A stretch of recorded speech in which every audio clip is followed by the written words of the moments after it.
itu lipid?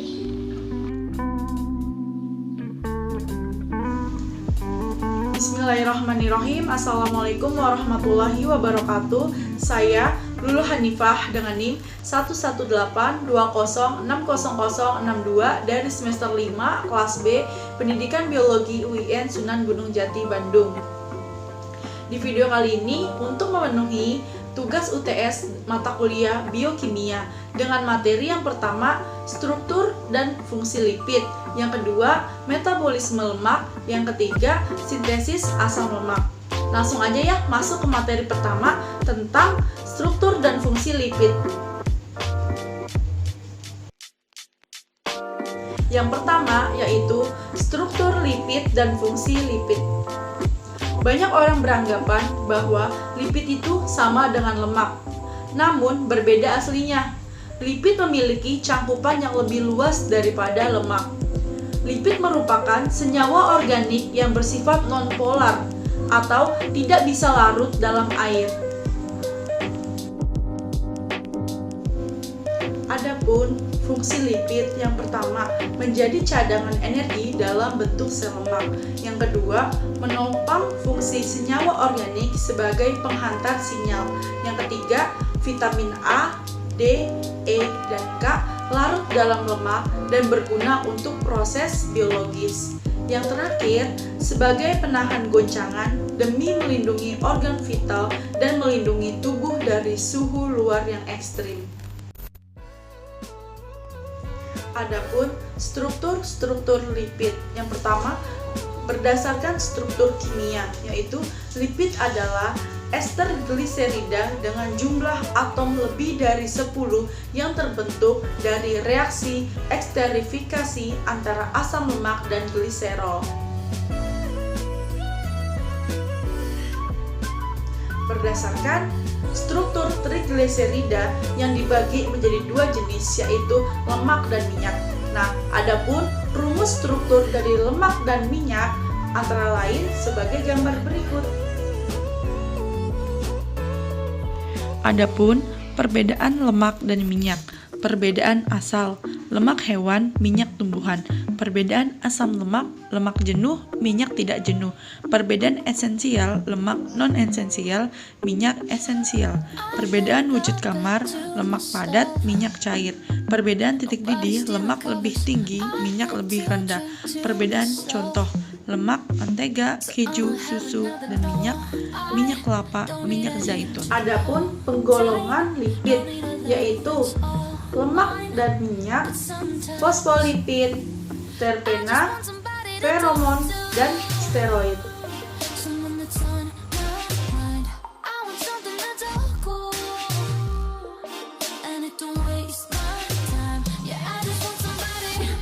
Adapun peranan lipid, yang pertama sebagai sumber energi, yang kedua sebagai penyimpan energi, yang ketiga sebagai komponen struktur membran sel, yang keempat membentuk hormon, yang kelima larut pada regulasi proses biologi pada tubuh, yang terakhir berperan sebagai isolator.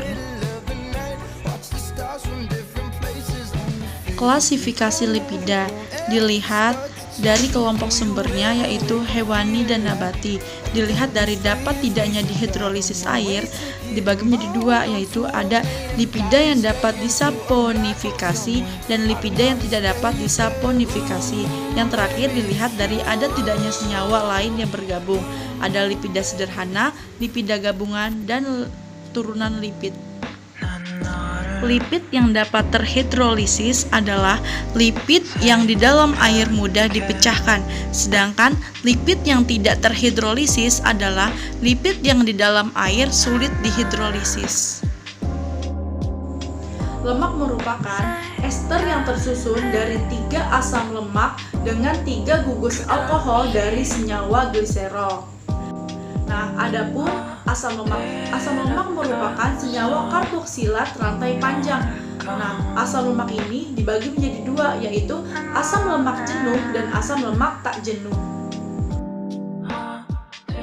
Adapun asam lemak jenuh yaitu seluruh ikatan antar atomnya rantai tunggal yang memiliki 2 atom hidrogen yang memenuhi setiap atom karbon.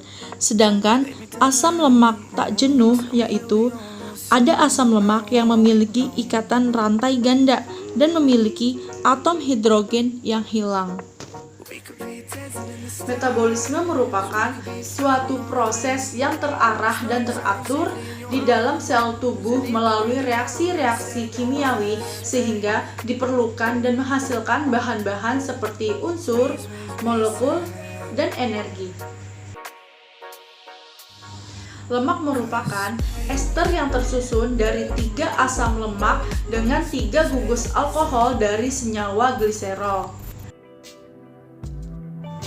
Nah, jadi metabolisme lemak merupakan suatu proses untuk menghasilkan energi dari asupan lemak setelah masuk menjadi sari-sari makanan dalam tubuh.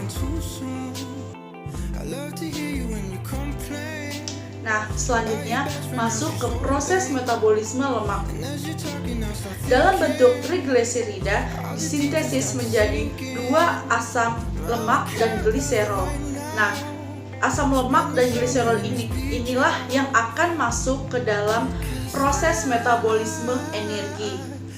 Yang pertama, pada prosesnya gliserol dan asam lemak memerlukan glukosa untuk memasuki siklus Krebs atau biasanya dikenal dengan siklus asam sitrat. Dengan memasuki siklus ini, gliserol dan asam lemak dapat dirubah menjadi energi. Sintesis asam lemak baik pada eukariot maupun prokariotik pada umumnya sama. Proses asam lemak merupakan suatu proses pembentukan asetil-CoA dan NADPH melalui aksi enzim yang disebut sintase asam lemak. Nah, dalam proses ini berlangsung di dalam sitoplasma sel. Adapun selama sintesis protein menggunakan ACP atau asil karir protein sebagai titik pengikatan. Nah, adapun biosintesis terdiri dari 3 langkah terpisah. Yang pertama, biosintesis asam lemak dari asetil-CoA. Yang kedua, pemanjangan rantai asam lemak. Yang ketiga, desaturasi. Adapun tahapan proses sintesis asam lemak. Pada reaksi 1 dan 2, sintesis asam lemak kondensasi asetil ACP dengan malonyl ACP untuk membentuk asetoasetil ACP 4 karbon dan CO2 oleh enzim sintase. Yang kedua, reduksi, mengubah keton menjadi alkohol menggunakan NADPH. Tahapan selanjutnya yaitu dehidrasi dan reduksi. Pada reaksi 3 dan 4, sintesis asam lemak, dehidrasi membentuk ikatan rangkap trans. Selanjutnya, reduksi, mengubah ikatan rangkap menjadi ikatan tunggal menggunakan NADPH. Perbedaan jalur sintesis dan degradasi asam lemak. Perbedaan lokasi sintesis asam lemak terjadi di sitosol. Degradasi asam lemak terjadi di matriks mitokondria. Perbedaan bentuk senyawa antara sintesis asam lemak terikat secara kovalen pada karir gugus asil yang dinamakan ACP atau asil karir protein, sedangkan degradasi asam lemak terikat secara kovalen yang pada koenzim A-CoA. Perbedaan enzim-enzim yang terlibat, sintesis asam lemak berasosiasi pada sebuah rantai polipeptida yang dinamakan fatty acid sintase. Degradasi asam lemak tidak berasosiasi. Perbedaan kebutuhan oksidator atau reduktor. Sintesis asam lemak memerlukan senyawa reduktor NADPH, sedangkan degradasi asam lemak memerlukan senyawa oksidator NAD+ dan FAD. Cukup sekian materi yang telah saya paparkan. Mohon maaf bila banyak kekurangan dan bila ada terjadi kesalahan. Semoga video ini dapat bermanfaat untuk saya pribadi dan bermanfaat untuk kalian semua. Saya akhiri dengan alhamdulillah. Wassalamualaikum warahmatullahi wabarakatuh.